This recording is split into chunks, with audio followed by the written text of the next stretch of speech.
Queridos amigos, queridas amigas, uma boa noite.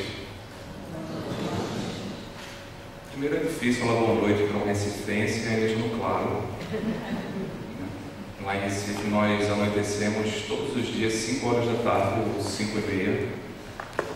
E também em Recife nós temos duas tradições, né, em Pernambuco. Nós somos assim, a terra do frevo e a terra do forró. Então, a gente gosta muito de movimento. Por isso, quase não escutei a voz de vocês. Vou falar de novo. Boa noite. Boa noite. Tomaram chimarrão, tomaram. Eu ouvi dizer que a cuia agora é eletrônica. Vocês viram? Eu vi uma notícia de cuia eletrônica, mas eu tenho para mim que não vai pegar muito aqui nos gaúchos, não. Tomar chimarrão com cuia eletrônica, não sei. Mas é curioso que cada estado traz as suas tradições, traz a sua cultura, e é comum encontrarmos elementos que pertencem a determinada região e que às vezes nem chegam em outras regiões. Por exemplo, aqui é muito comum, quando eu venho no Rio Grande do Sul, nos mais diversos locais, vermos às vezes assim, inclusive às vezes no público, né, o pessoal trazendo a cuia, tomando um pouco de chimarrão, mas lá em cima, né, num estado que já é próximo do norte do país, que ainda pertence ao Nordeste, chamado Piauí, existe uma outra bebida, né, chamada cajuína. E é uma bebida muito típica de lá, né, e pega também estados vizinhos como o Ceará. E em Pernambuco, por exemplo, você quase não encontra a cajuína. E a cajuína vem do caju, mas não é um suco de caju. É uma outra bebida totalmente diferente. E ela tem uma característica de ser cristalina. E para quem nunca foi ao Piauí, ou quem nunca tomou a cajuína, que de fato, quando você bebe cajuína em outro canto, às vezes não é tão bom quanto a cajuína de Teresina, do Piauí, pode escutar a música do Caetano. O Caetano Veloso fez uma música chamada Cajuína. E a música diz assim: existirmos, a que será que se destina?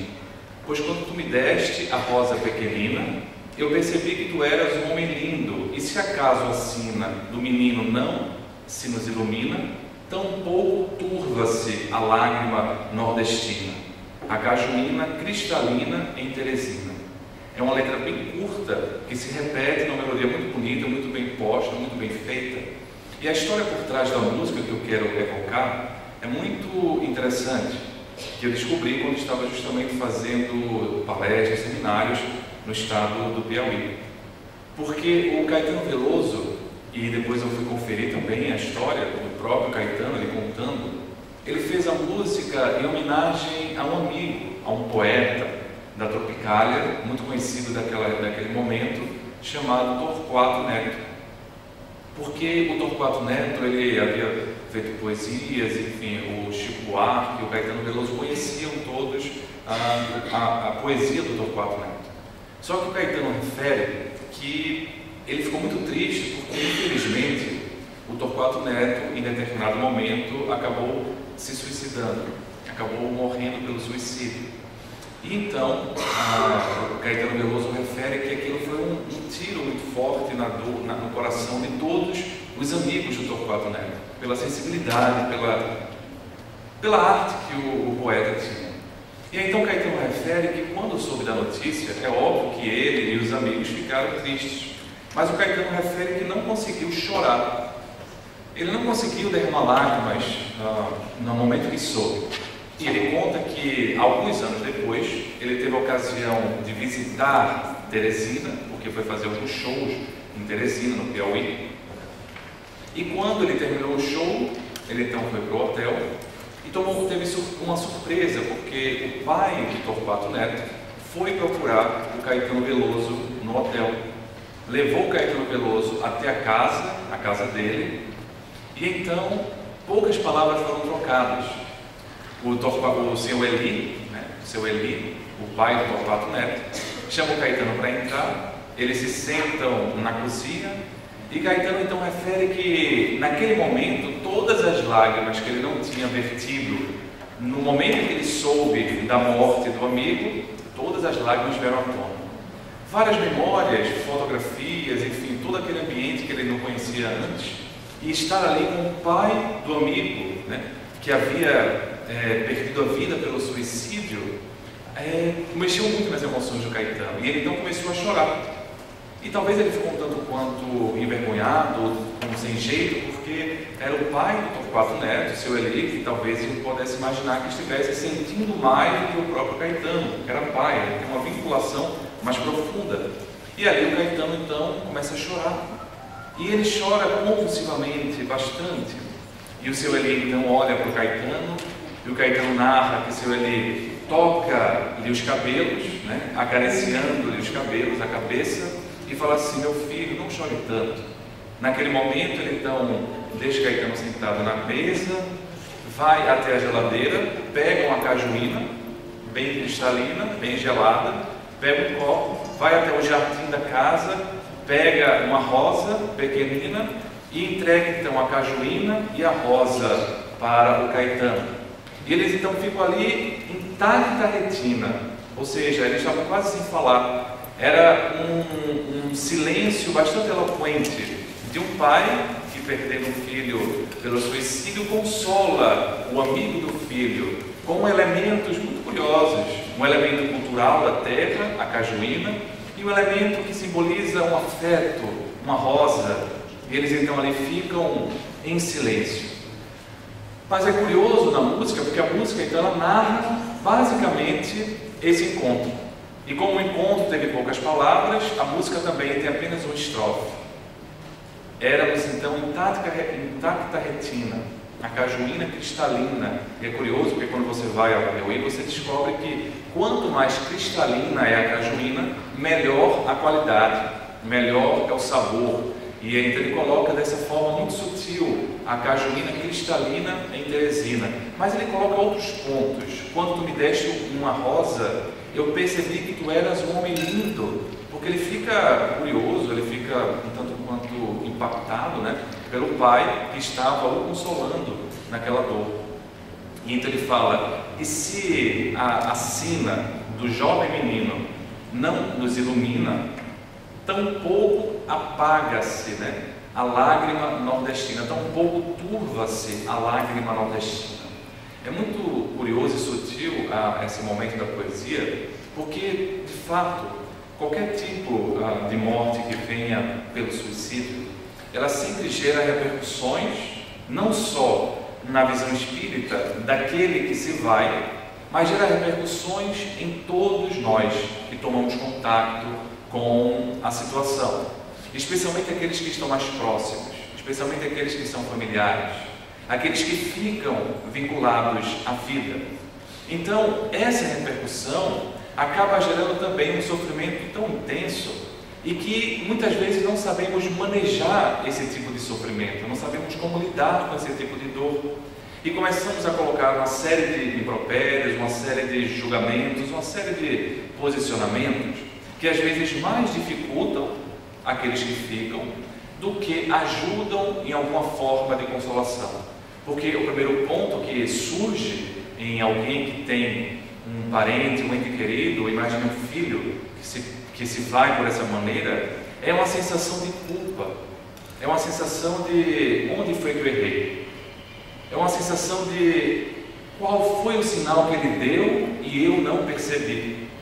Então Caetano vai dizer: se aquela sina, ou seja, o suicídio, não nos ilumina, porque gera um sofrimento, gera uma dor, também não gera um envergonhamento, não se turva a lágrima nordestina. É preciso dar a oportunidade da fala, a fala sem julgamentos, a oportunidade do acolhimento para essas pessoas, familiares, que são abatidos por tragédias como o suicídio há tanto tempo e permanecem nos dias de hoje.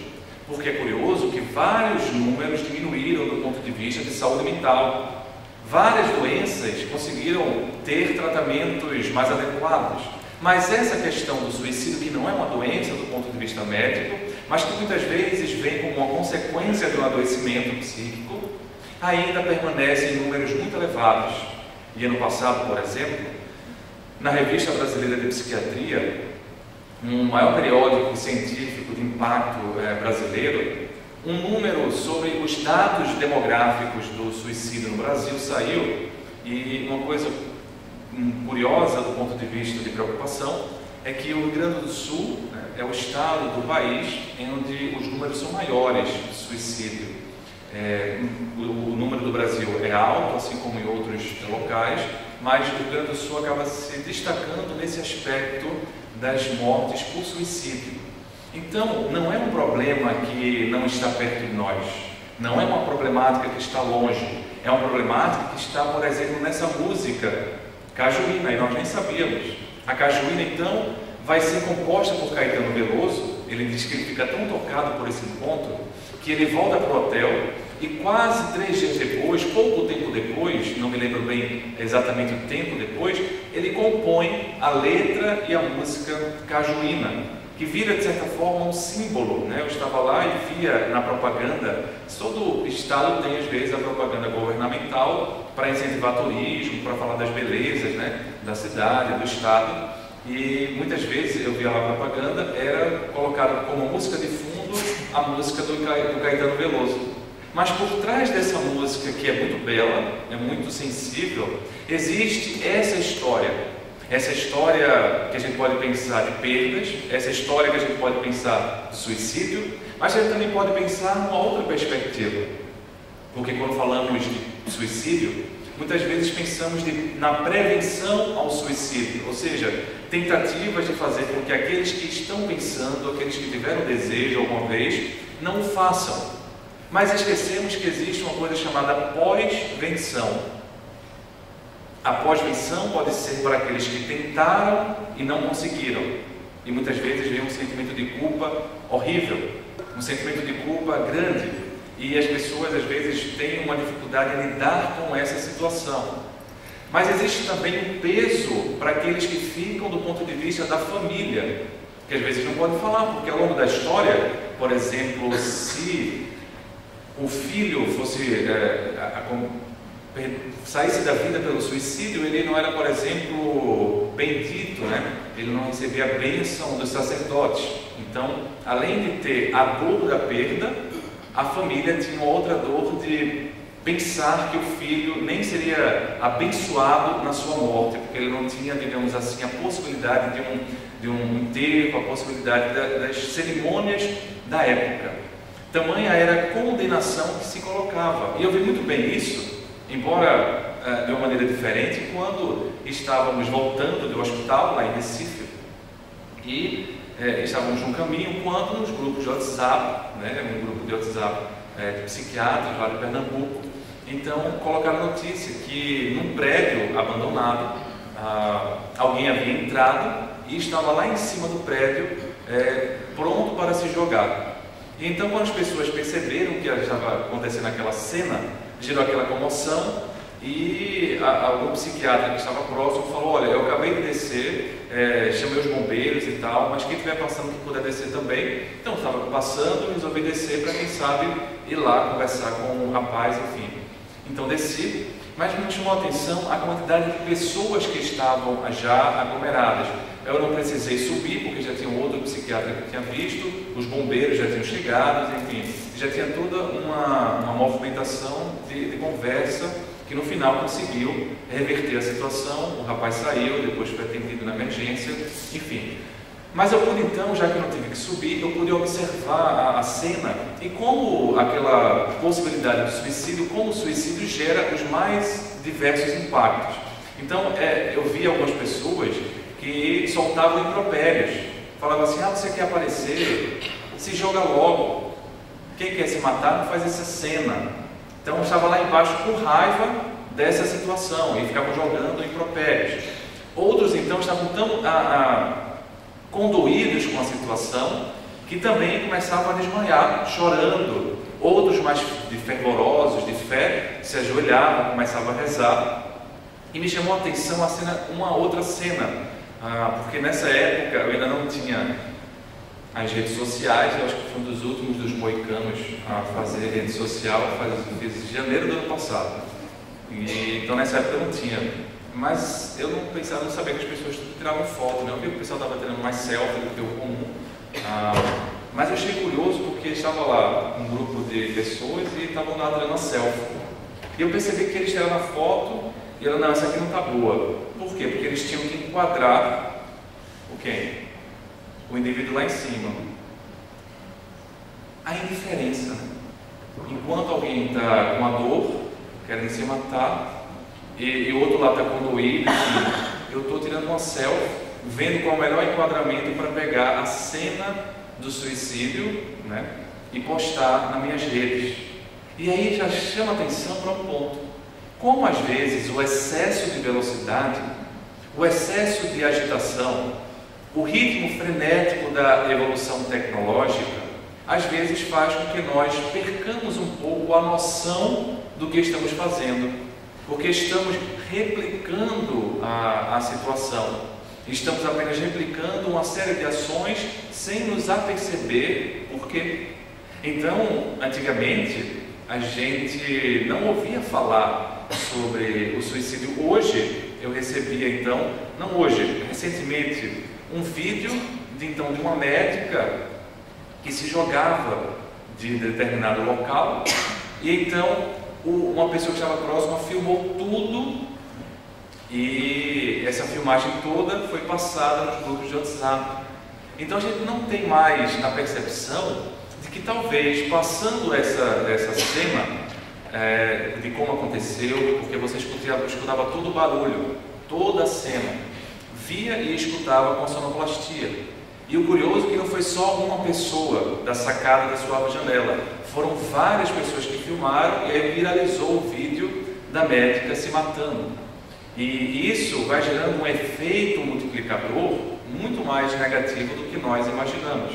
A gente pode e deve falar sobre essa questão, como eu estou falando, mas é preciso que a gente saiba como, perceba como fazer a fala, porque senão a gente pode fazer o que aconteceu na época do livro de Goethe, né, em que, descrevendo o sofrimento do jovem Werther, ele descreveu a cena completa do suicídio, como o jovem Werther havia feito, e houve então um suicídio em massa dos jovens que liam o livro, e aí aquilo ficou chamado o efeito Werther, o efeito de repetição, o efeito de multiplicação de um fenômeno. É por isso que nos jornais, ainda hoje, há muito cuidado para se falar sobre a temática, um cuidado necessário, uma cautela necessária, não absoluta, porque aí se cai num tabu de não poder falar sobre essas questões, como se fala sobre saúde. Você pode falar sobre todos os pontos, mas esse fica um pouco escondido. Ainda bem que aparecem movimentações como o Setembro Amarelo e tantas outras, que vão podendo nos colocar esse aspecto e nos mostrar que essa situação está próxima, está perto de nós, e que a gente também é influenciado. Isso influencia a nossa saúde, e é por isso que me chama a atenção naquela música, na história da música de Caetano, não necessariamente a perda do Torquato Neto, não necessariamente a sensibilidade do Caetano, não necessariamente a beleza da música. Me chamou muita atenção a superação, a história de resiliência daquele seu Eli.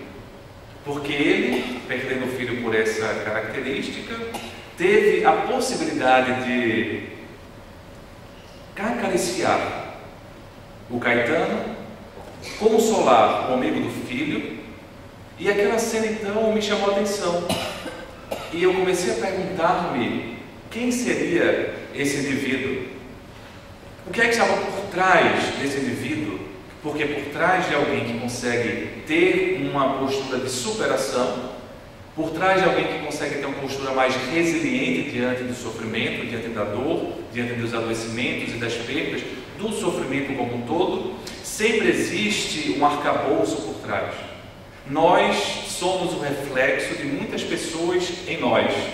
A nossa história de vida reflete a história de vida de muitas pessoas, de nossos pais, nossos ancestrais, daquele evangelizador que se dedicava no sábado, no domingo, para nos dar um auxílio, daquele professor que nos encantou, ou seja, de várias pessoas que passaram em nossas vidas e contribuíram para nos dar ânimo, ou nos dar uma percepção diferente sobre alguns acontecimentos. Quais seriam, portanto, essas convicções do seu Eli? Quais seriam, portanto, essas visões do seu Eli que ajudariam ele nessa postura de resiliência diante do sofrimento? E qual não foi minha surpresa, lá no Piauí, descobri que seu Eli foi um trabalhador grandioso da doutrina espírita. Era espírita nessa época. Era um indivíduo que era militante do ponto de vista da causa espírita, trabalhador da Federação Espírita do local, e ajudou a fundar uma série de instituições espíritas. Tinha um cargo público na área do direito e tinha também, por causa dessa consequência, uma influência na sociedade da época, e com a sua presença de espírito, ele então ajudou a difundir e muito.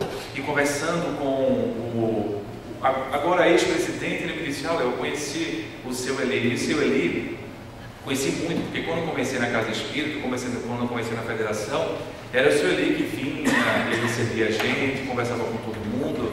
E uma coisa que chamava a atenção no seu Eli era o imenso bom humor que ele possuía. Era devido que você não conseguia conversar uma conversa inteira sem rir. Ele sempre fazia brincadeira, sempre fazia alguma piada, tanto que era tanta piada que se você não conhecesse, você achava que ele era meio louco, assim, porque era muita piada e às vezes não tão conveniente, e depois você ia se acostumando com o seu Eli.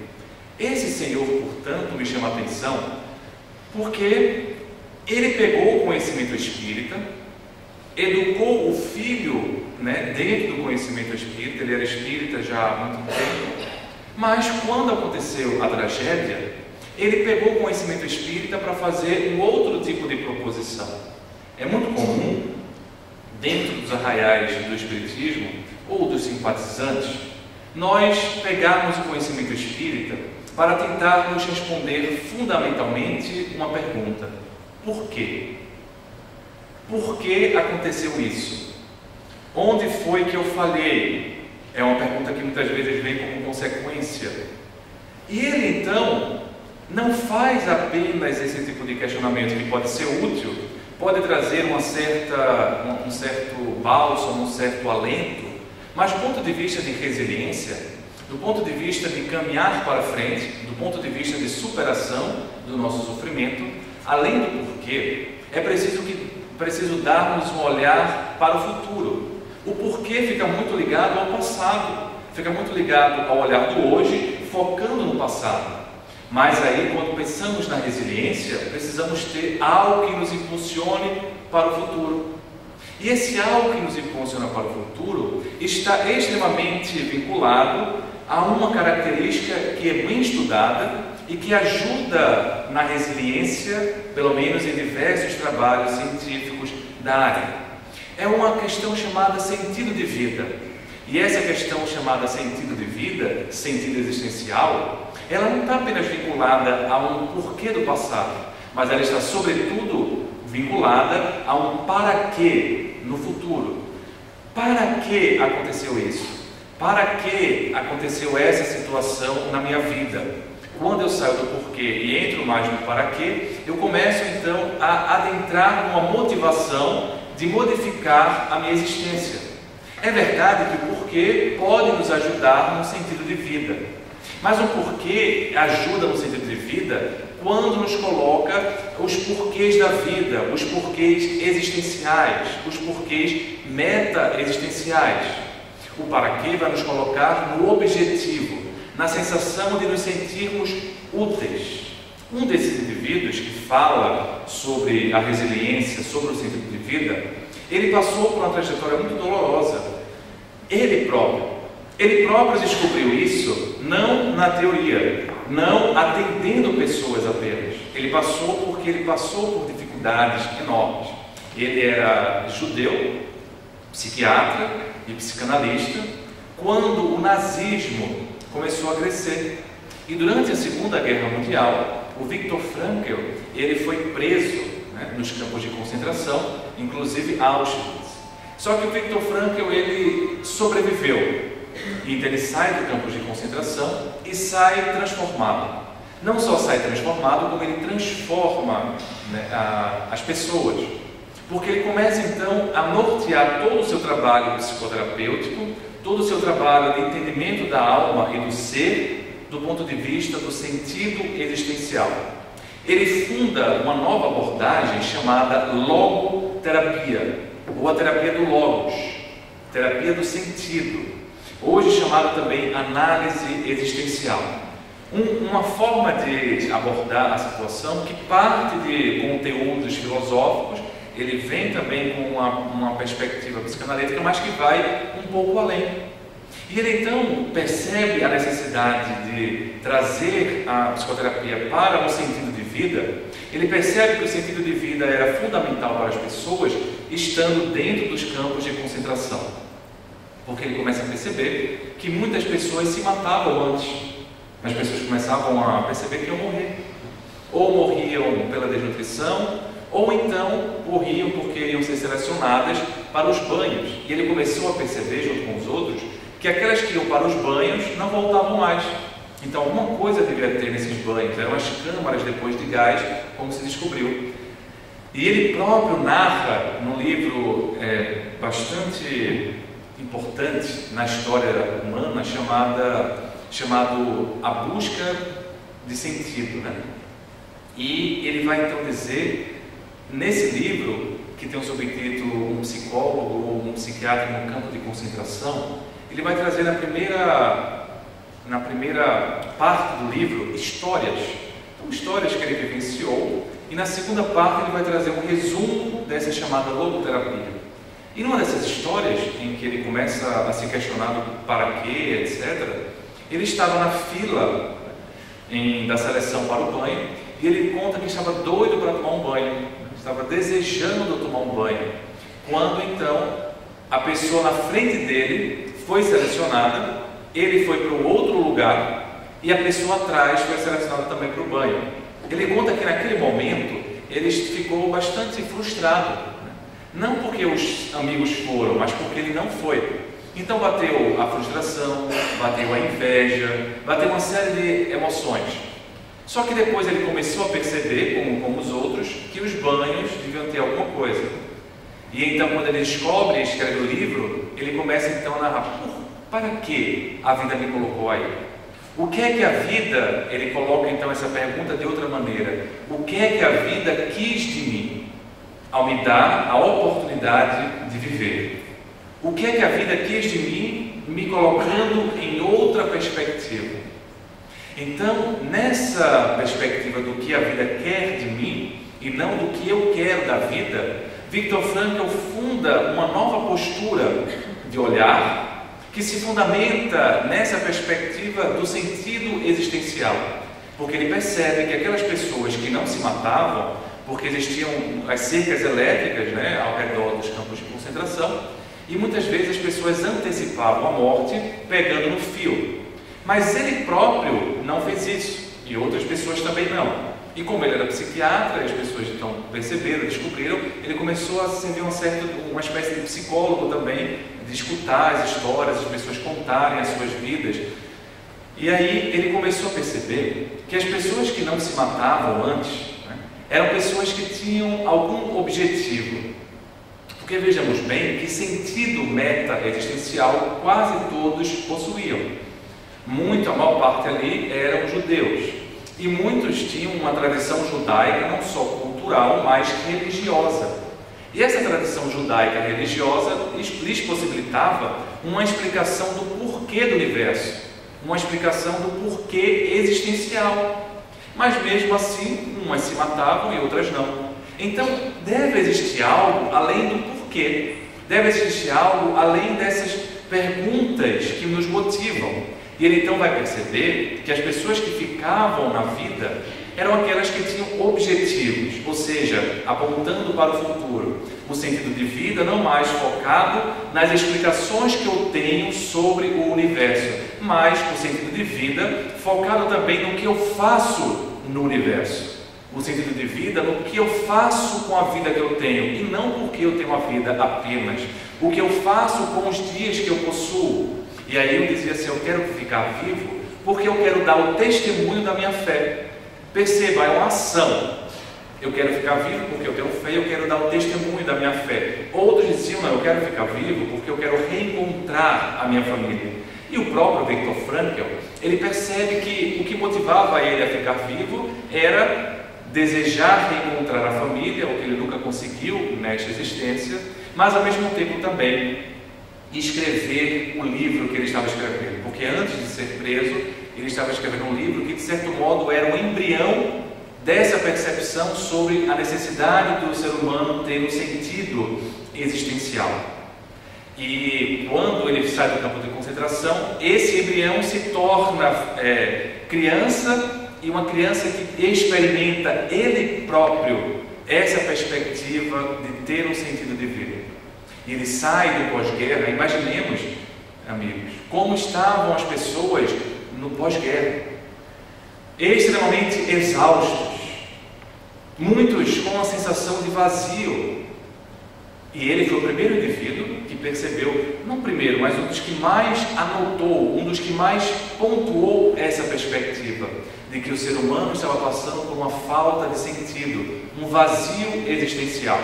Ele vai dizer o vácuo existencial.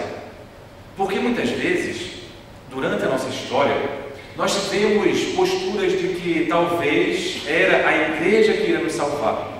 Depois saímos da igreja e fomos para a ciência que vai nos salvar. E no pós-segunda guerra nós vimos a ciência a favor do horrendo, a favor do genocídio, a favor do homicídio, quando, do ponto de vista científico, se fazia uma série de torturas nos campos de concentração nazistas, tanto quanto nos campos de concentração comunistas de Stalin.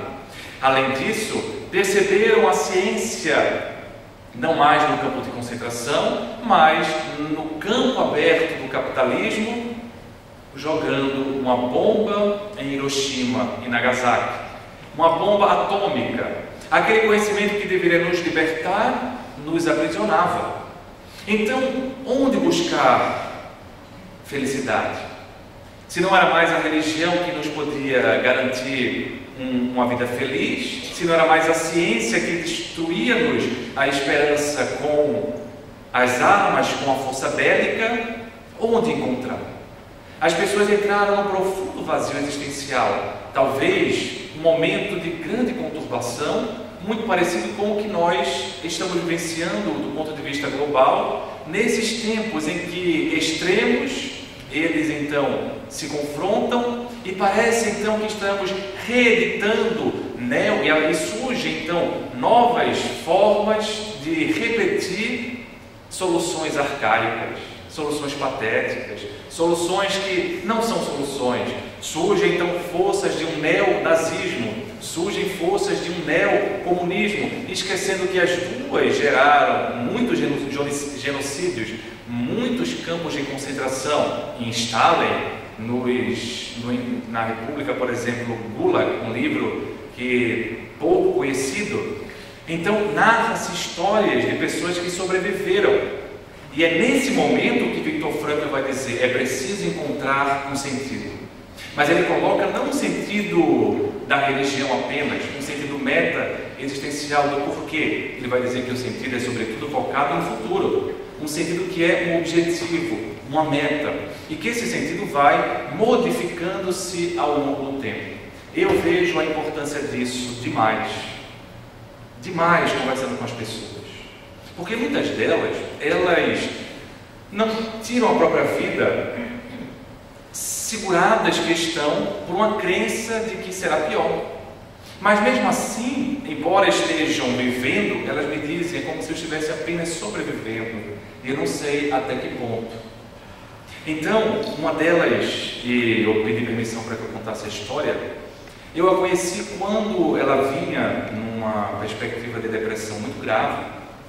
Então vinha com os pulsos, se cortando, porque ela é de depressão, ela tem uma característica chamada transtorno borderline de personalidade. Então muito instável, muito intensa nas emoções, e muito característico na borderline esse vazio existencial. Por quê? Não consegue entender para que viver. O porquê e o para quê não tem nenhum sentido, muitas vezes, no vácuo existencial que permeia. E sentindo um vazio existencial, é muito comum eles terem depressão. Então ela veio com esse quadro depressivo grave, e foi curioso porque eu estava no início conversando, conhecendo, atendendo pessoas, e uma coisa curiosa, porque a gente se forma médico, eu falava isso para os alunos lá da Federal, meus alunos falavam assim, olha, a gente se forma médico, e logo no ano que a gente se forma, a gente pode até ser um médico mais inteligente. Ou seja, a gente sai com conhecimento fresquinho da cabeça, né? Consegue até fazer uma prova mais difícil às vezes do que o vestibular e passar, que é a prova de residência. E ao longo dos anos, esses conhecimentos não vão ficando assim totalmente guardados, né? Porque eu não vou ficar lembrando de todo o protocolo da cardiologia, não vou ficar lembrando do protocolo da pneumologia, que não faz parte do meu dia a dia. Eu vou me especializando, vou me aprofundando nesse conhecimento, então, e vou me tornando, do ponto de vista médico generalista, menos sabido.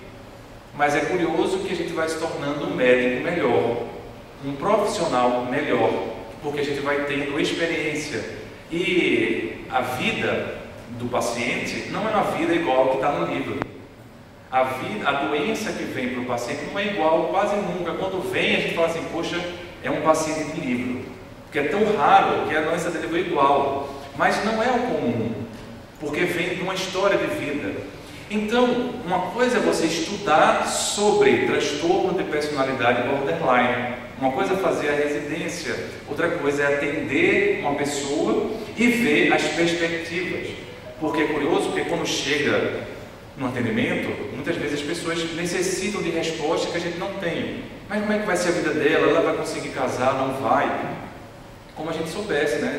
Ainda mais quando você sabe que sempre tem, né, um pé para uma sandália. Como é que você vai dizer se a pessoa vai casar ou não, só tendo as características dela, mas é uma pessoa muito difícil. Sim, mas tem gente que gosta, né, de pessoas difíceis, e só se dão bem os difíceis, então não dá como a gente fazer todas as previsões. Mas você conhecendo pessoas, atendendo e vendo a vida delas, você vai aprendendo com elas. Então ela saiu do quadro depressivo, melhorou bastante, ela estava numa obesidade grande, com o regime, conseguiu perder um peso, começou a investir na autoimagem, terminou a faculdade, enfim. Começou a ter uma vida, nunca mais tinha automutilações, e ela é uma pessoa que tem uma visão da vida muito vinculada ao budismo e ao espiritismo. Então, ela me disse em determinado momento em que ela não estava mais na crise maior, né, ela estava anos depois já de contato, acho que uns 6 anos depois de contato com ela, ela então veio meio para baixo, disse assim, poxa, eu não me mato, sendo bem sincero, porque eu acredito no espiritismo. E se eu não acreditasse, eu me mataria. Mas como eu acredito que vai ter reencarnação, e sei que eu vou voltar para cá do mesmo jeito, e se eu me matar vai ser pior, então eu não me mato só por isso. Mas eu devo dizer para você, Léo, que eu não consigo me sentir bem. É como se isso me segurasse, mas é como se eu estivesse sobrevivendo. Sabe por quê? Porque eu me sinto inútil. Eu acho que minha vida não vale nada para ninguém. Então veja como ela está colocando bem evidentemente isso que eu estou dizendo. Ela tem um porquê. Ela sabe dos porquês que o espiritismo dá, reencarnação, evolução, causa e efeito, mas ela não tinha um para quê. Tá, eu tenho esse porquê, mas a minha vida, qual é a utilidade, qual é o sentido? Qual é a sensação de propósito que eu tenho? E aí, eu então, conversando com ela, porque quando alguém tem um emprego, fica mais fácil você, né, dizer assim, olha, você trabalha, você... Quando alguém tem, sei lá, filhos, você pode também usar isso. Mas de fato ela estava no ponto de vista que naquele momento ela tinha meio que parado na vida, até por auto-boicote, né? Ela tinha parado várias coisas que estavam dando certo e voltado para a estaca zero em diversos pontos. Então me deu um estalo, né? Eu nunca tinha pensado dessa maneira. Então conversei com ela, olha, você está falando de espiritismo? E contei então essa história dos estudantes, falando que quando a gente se forma é mais inteligente, mas depois se torna um médico melhor. E eu falei assim, olha, eu fico pensando às vezes, pensando sobre você, e fico pensando, será que não se matar, será que viver até o final já não é uma tarefa, já não é algo útil para você? Não, mas isso é obrigação. Tá, mas veja bem, para você não fazer isso é um pouco mais difícil do que para mim. porque eu nunca tive depressão, porque eu não venho com esses pensamentos tão arraigados na minha cabeça, eu não tenho esse automatismo tão vinculado hoje. Isso não quer dizer que eu não tenha feito, mas hoje, nessa encarnação, isso não fica vindo com uma solução. Nós temos uma série de automatismos pelo hábito, pela vivência que nós temos, né? Então, por exemplo, se alguém adora comer doce e tem um doce em casa, dificilmente ele não vai comer, né? Porque ele já tem aquele hábito. Mas se você pega um outro indivíduo, né, gaúcho, que gosta mais da carne, gosta mais do churrasco, ele pode ter ali um brigadeirão, ele pode ter ali qualquer coisa muito gostosa, doce, ele não vai, né, sofrer com aquilo se não puder comer, porque ele não tem costume do doce, ele gosta mais do salgado, ele gosta mais de outro aspecto. Então, o nosso hábito vai nos dando às vezes uma condição de risco maior ou menor. Então eu falei, concorda que você tem um risco maior, porque você muitas vezes vem com esse hábito, você me fala assim, que muitas vezes nem estava pensando, mas quando surge um problema, essa hipótese do suicídio vem com muita força. E você tenta mudar, porque as pessoas acham que o indivíduo fica alimentando, e muitas vezes não alimenta. Ela mesma tentava mudar o pensamento, mas vinha como uma força. E a gente sabe então, juntando o hábito de vida com a visão espiritista da influência espiritual, é natural então que o indivíduo que tenha, como todos nós, temos inimigos. Se o inimigo percebe que esse é o ponto, né, de queda, ele vai dar um conselho infame. Como alguém que, vamos supor, você está fazendo um regime, né, e aí você tem uma concorrente. Ela sabe que se você sair do peso, vai ser bom para ela. Ela vai se vingar. Então o que ela vai dizer? Não, menina, deixa, só um brigadeiro, né? Como o brigadeiro não faz mal não. Então ele vai e coloca a ideia. Assim acontece com os espíritos que vão influenciando negativamente. Ele coloca a ideia. Só que ao invés de a gente, quando está encarnado, a gente não vê, a gente não está encarnado, a gente vê, e quando está desencarnado, a gente não vê. Então a gente toma às vezes a ideia como sendo do próprio indivíduo. Então é uma dupla dificuldade, uma dificuldade inata que vem do processamento do hábito. É por isso que a genética vem mostrando que existe um risco maior, inclusive genético, para algumas pessoas do suicídio. Olha aí a reencarnação. Toda vez que eu estudo genética do ponto de vista do comportamento, eu me lembro do conceito reencarnatório. E a quantidade de pesquisas que vão mostrando a força da genética no comportamento me faz lembrar também da visão espírita sobre a existência, da visão de uma vida que liga a outra, porque os genes são como se fossem o tijolo na construção da nossa vida. Então, a partir desse tijolo chamado gene, a nossa individualidade constrói um corpo com tal ou qual características, pela afinidade. Então os genes, eles são, digamos assim, um instrumento que possibilita essa reencarnação, esse mecanismo reencarnatório se efetuar na nossa existência. E aí eu falei para ela, concorda que não se matar para você é algo mais difícil do que para mim? Concordo. Então concorda que se tivéssemos que ver o mérito sobre esse aspecto, Léo, ele saiu da vida, não se matou, isso não foi muito meritório, porque não teve muitos desafios nessa área, mas para você não, concorda? Faz sentido. Mas eu quero te dizer mais, talvez só em você ficar bem, você me ensinou. Como assim eu ensinei para você? Sim, você me ensinou, porque você foi uma das primeiras pessoas que eu atendi com transtorno borderline. E eu tinha uma visão X, e certamente a minha visão se modificou ao conhecer a sua história. E muitas vezes, quando eu vou conversar com as pessoas, né, elas me dizem assim, Léo, eu vou ter cura disso? E eu falo, olha, e me lembro de você, então dou o teu exemplo, sem falar das tuas características, sem falar da tua vida, mas falando como você se recuperou, como você está melhor, etc. E isso motiva as pessoas. Porque não é uma terapia de grupo, mas eu consigo trazer um pouco de história de outras pessoas para outras e dizer assim, olha, tem uma pessoa, tem uma outra, e elas então ficam, poxa, não sou apenas eu, né? Saber que não é apenas você que passa por uma dificuldade já ajuda muito. Parece que assim, a gente tem uma desgraça, mas sofre junto, né?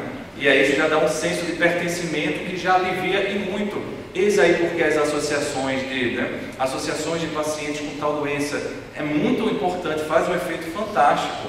Isso foi começando a ser visto depois da Segunda Guerra Mundial. As terapias de grupo, a força do grupo. Por quê? Porque não se tinha psicólogos, não se tinham psiquiatras para todo mundo. E aí começou-se de fato a efetivar uma grande força, essa atividade em grupo do ponto de vista psicoterapêutico, porque nossas histórias se assemelham muito mais do que nós imaginamos, e também as nossas possibilidades. Então eu quero dizer para você, continuava eu, que você fica bem sem fazer nada, sem abrir creche, sem abrir um orfanato, sem fazer tantas doações, só você viver e conseguir sobreviver, você já influenciou positivamente a minha visão sobre esse adoecimento. E como eu influencio outras pessoas, você está influenciando outras pessoas através de mim. Poxa, eu estou me sentindo até importante agora.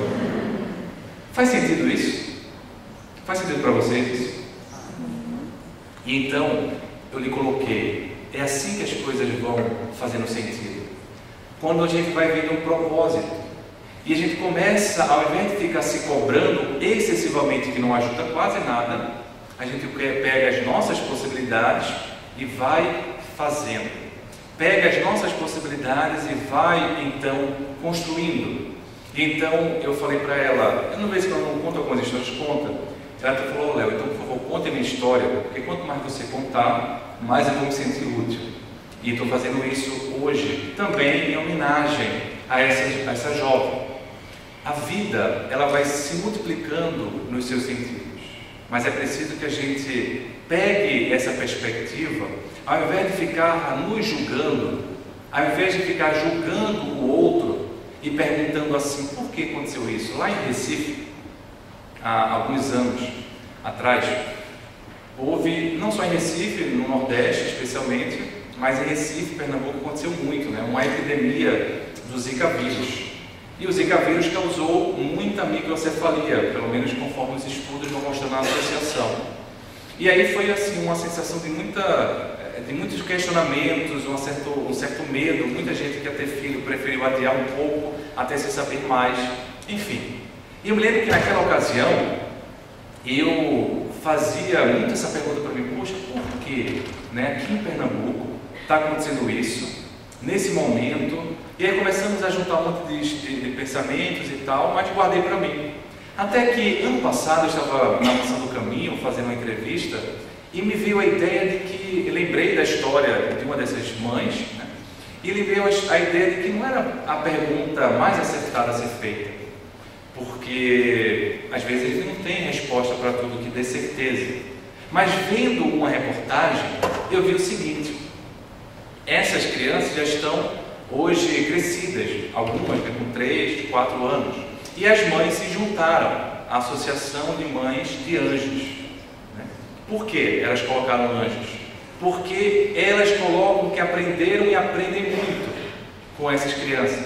E essas crianças foram desafiando a própria medicina, porque a gente não sabe muito bem o que elas podem fazer, até onde elas podem ir, e às vezes a gente quer saber disso. As pais perguntam, as mães perguntam, e então vários prognósticos de que não vai conseguir andar, quebrado. A criança lá conseguindo andar com a microcefalia, não vai conseguir fazer isso. E então uma série de pessoas aprendendo, os pais, fisioterapeutas, fonoaudiólogos, médicos, profissionais de saúde, aprendendo com essa condição de dor, de sofrimento, certamente uma condição expiatória, mas que foi transformada pelo amor em uma condição também expiatória sublime, no sentido de poder transformar, poder transcender.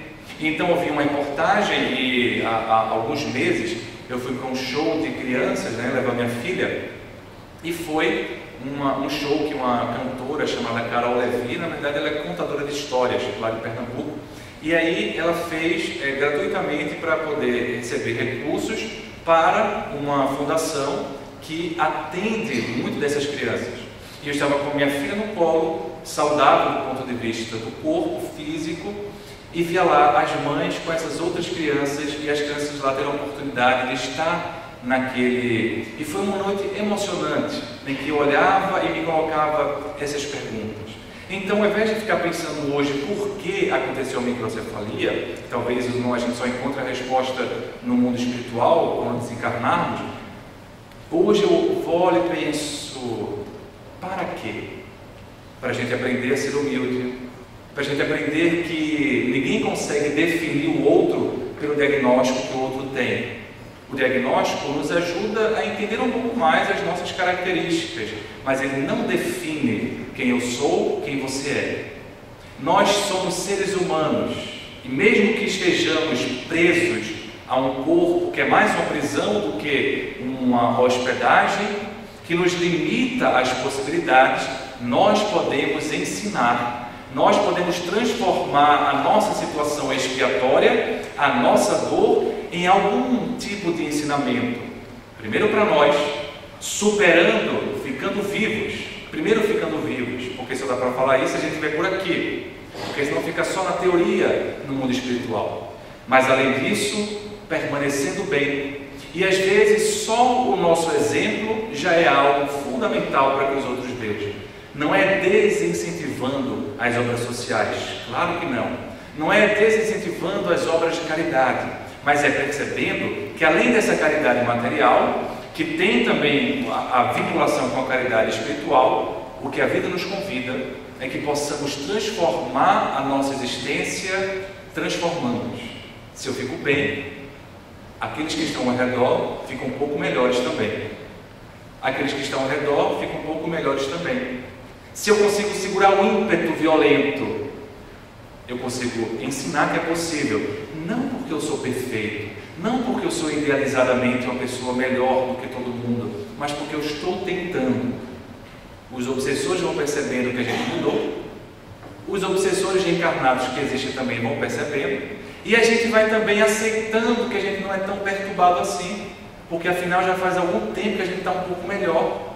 Então, a grande tarefa, queridos amigos cristãos, a grande tarefa espírita, não é necessariamente proteger a família do mal externo, mas é proteger a família do nosso próprio mal. Porque o que causa mais mal nas criaturas somos nós, dentro do nosso próprio seio familiar, a nossa ausência, a nossa presença tóxica com os filhos, com os maridos, com as mulheres, com os irmãos. E aí levantamos bandeira em nome da família e esquecemos de cultivar a nossa. Por isso, queridos amigos, quando falamos de um tema como resiliência e saúde, não estamos falando de um momento apenas para o adoecimento físico, estamos falando para todo momento que tenha sofrimento, que tenha angústias, para que possamos transcender um pouco as nossas visões, como fez o seu Eli, certamente com muita dor, certamente com muita tristeza por ter perdido o filho daquela maneira, certamente preocupado em saber a trajetória do filho, mas ao invés de ficar preso nisso, ele consegue olhar além das suas perspectivas momentâneas e sair para trabalhar, sair para fazer. E a sua presença, dizem aqueles que o conheceram, era uma presença que trazia alegria, apesar do sofrimento. Uma presença que trazia motivação, apesar da dor. Uma presença que conseguiu trazer, portanto, uma rosa, uma cajuína e transformar símbolos de Teresina, do Piauí, em um cancioneiro popular. Por isso que, observando essas pessoas, eu digo, olha, vocês têm muito mais força do que vocês imaginam. Você tem muito mais capacidade do que vocês imaginam e aprendem muito com as pessoas. Um desses aprendizados vem no que seu Eli tinha, porque para ter uma postura mais resiliente, a fé ajuda a entender o porquê. Esse sentido existencial ajuda a falar do para quê. Mas nesse momento do hoje, quando a angústia vem, não adianta ficar muito brigando com ela, porque ela vai vir. Não adianta ficar fazendo formulações mágicas, ela vai vir. Mas uma estratégia que a gente pode ter era a estratégia que seu Eli tinha, que era a estratégia do humor. E o humor é algo curioso que ajuda em muito, é como se fosse um para-choque dentro da dor que a gente possui, que a gente tem, que a gente passa. E eu também aprendi isso com os pacientes. E lembro de duas situações que também peguei a permissão para contar, porque isso me ajudou a ficar um pouco menos travado, né? É óbvio que ele está adoecido, mas às vezes, como já lembravam os gregos, a tragédia é próxima da comédia, né? É trágico-cômico. E um deles viu assim, a irmã falou assim: doutor, olha, eu não sei como é que está meu irmão, né? O irmão tinha esquizofrenia grave, refratária a várias abordagens, e a irmã falou assim: olha, doutor, depois que ele saiu do internamento e ele fez o ECT, a eletroconvulsoterapia, ele está bem melhor, mas assim, eu estou achando ele tão melhor que eu estou até achando estranho, doutor, porque ele está muito sorridente e ele está jogando água nas pessoas da rua. Aí eu achei estranho isso, porque ele nunca tinha feito isso. Eu falei: poxa, jogando água? Ele falou: por que não? Ele joga lá água. E aí deixa eu conversar com ele. Eu falei: olha, o que está acontecendo? Você está jogando água? Ele me pareceu super bem. Aí ele falou assim: não, doutor, isso aí fica tranquilo, normalmente não é remédio por isso não. Porque na verdade é o seguinte, depois que eu fui internado, eu fui levado pelo SAMU. Mas você sabe, eu estava muito agitado, agressivo. E aí não tive como ir pacificamente, o pessoal teve que me pegar, força, etc. Tal modo que todo mundo me viu naquele estado. E aí todo mundo descobriu que eu sou doido. Então, já que eu sou doido, doutor, pelo menos eu vou usufruir da minha loucura. Entendeu? Então, embaixo da casa dele tinha uma sorveteria. E aí ele falou: já que todo mundo sabe que eu sou doido, eu vou jogar água nos outros. E eu achei aquilo fantástico, né? Porque é alguém minimizando, né, o próprio sofrimento com humor. Não é menosprezando. Como me trouxe uma outra pessoa, eu estava dando aula, e então eu falei: olha, a gente pode conversar com você hoje, aula prática, né? Ele falou: doutor, pode. Agora, hoje eu vou querer contar como é que é o meu toque. Então era um jovem com transtorno obsessivo compulsivo, toque e transtorno bipolar. Então, dois diagnósticos difíceis, né? E vindo junto, fica mais complicado, as duas doenças dele graves. E ele quis contar como é que era o toque dele, para os estudantes aprenderem. Ele falou: olha, preste atenção, meu toque é assim. Então ela vai lhe contar o toque. Para eu poder abrir qualquer coisa, abrir a porta, sair do meu local, eu tenho que ter um encaixe energético. Se tiver um encaixe energético, eu posso então abrir. E aí, para poder ter um encaixe, eu fico com a mão para cima. Então vamos supor que eu fosse sair na porta, eu ficaria um pouco antes da porta, com a mão para cima assim, vendo se tem um encaixe. Se tiver um encaixe, eu posso abrir. E aí o pessoal: entendi. Agora, o que é que passa na tua cabeça? Ele fala: o que passa na minha cabeça para ter um encaixe não é assim de qualquer forma, não. É uma força mental que tem que se encaixar. Para que eu possa explicar para vocês, é como se fosse um pêndulo. Então imagine que na minha cabeça fica um pêndulo, tá? E esse pêndulo é movido com a força do meu pensamento. Então eu coloco ele para cima, coloco para baixo.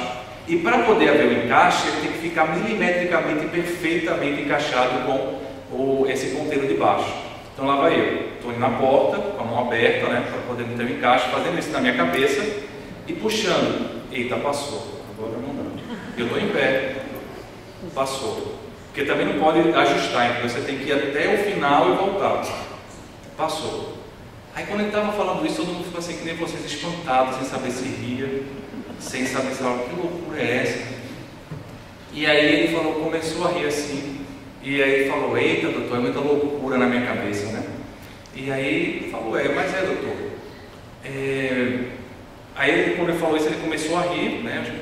As pessoas começaram a rir também. Eu falei: mas você pode rir disso? Você se incomoda não? Ele: não me incomoda não, eu sei que está todo mundo achando que é loucura da minha cabeça. E é mesmo. Então eu fico rindo, doutor, porque se não rir eu fico doido. Mas você já não é não? Você não disse que era loucura? Veja, se eu não rir, eu fico doido. Ou seja, se eu não colocar um pouco de humor, o que já é pesado fica mais pesado ainda. O que já é doloroso já é mais doloroso ainda. Então eu lembrei dele quando eu estava, foi até aqui no Rio Grande do Sul, no interior. Aí eu terminei a palestra, né? E foi legal, todo mundo gostou e tal. Quando acabou, eu estava com um tênis assim, um sapato liso, né, que não tinha um antiderrapante. Então estava lotado, tinha 800 pessoas. Eu estava na frente de um palco alto. E quando fui descer da escada, então pronto, levei uma queda que não tinha como disfarçar, entendeu? Não tem como disfarçar. Não, foi sem querer, não, foi só... Eu caí literalmente, caí feio, assim, bonito no chão. E aí o que é que eu vou dizer, né? No mínimo, não vou culpar o obsessor, porque aí, pô, estava fazendo uma palestra, obsediado, né? Então era manipulação de todo mundo. Então comecei a rir, não tinha o que fazer, comecei a rir. Lembrei do paciente que ele falou assim: doutor, quando a tragédia é bronca, quando é muita tragédia, ria. Não tem o que fazer, ria. Essas pessoas então vão me ensinando que é possível ter resiliência, é possível ter superação. Isso não significa que nós vamos sair do problema, porque às vezes o problema ele está aí. A perda vai ficar na memória. Algumas doenças são incuráveis, mas apesar da memória traumática, apesar da doença incurável, apesar do sofrimento, eu posso transcender com essas perspectivas, olhando o porquê, imaginando sobretudo a finalidade da minha vida, o para quê da minha existência. E quando a dor estiver muito forte, eu podendo fazer então artifícios de humor que sejam ancoradouros, que sejam um pouco de amortecimento para essa dor que vem tão grande. Porque afinal de contas, se ficarmos tão presos nesse sofrimento, não teremos condições de observar a cristalinidade da cajuba. Se ficarmos tão presos no sofrimento, não vamos conseguirmos observar a beleza da rosa pequenina. É por isso que Castro Alves tinha razão, e evocando a figura trazida no Parnaso de Além Túmulo, nós lembramos que há mistérios peregrinos, nos mistérios dos destinos, que nos fazem renascer. Da luz do Criador nós nascemos, múltiplas vidas nós vivemos, para a mesma luz volver. Mas buscamos aqui na humanidade as verdades da verdade, sedentos de paz e de amor. Mas em meio aos mortos-vivos, nós acabamos sendo míseros cativos da iniquidade e da dor. É a luta eterna e bendita em que o Espírito se agita nas tramas da evolução.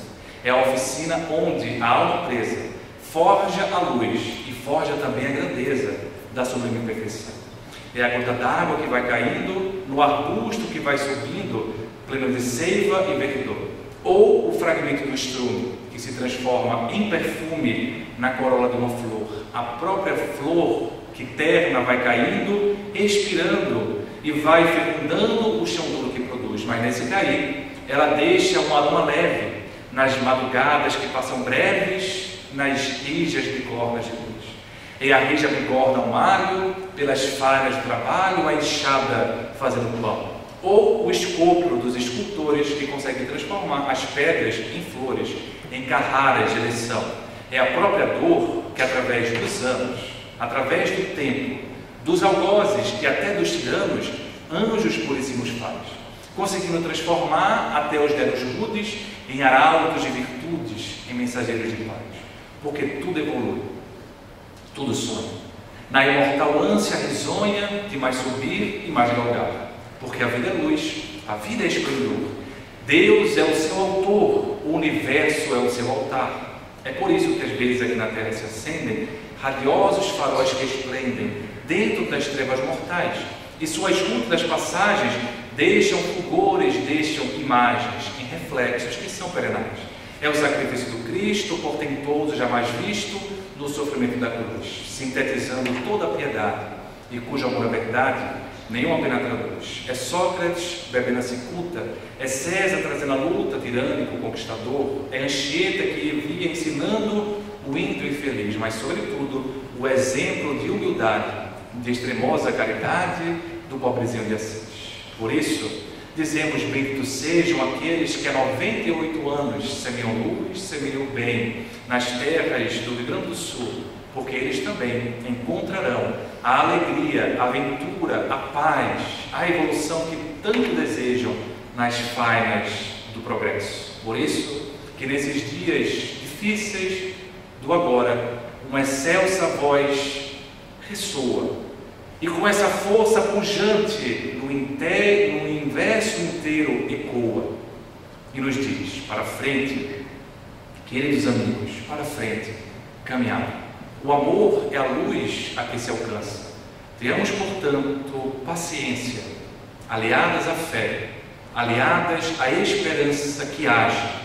Tenhamos amor, porque o destino é o nosso bem maior.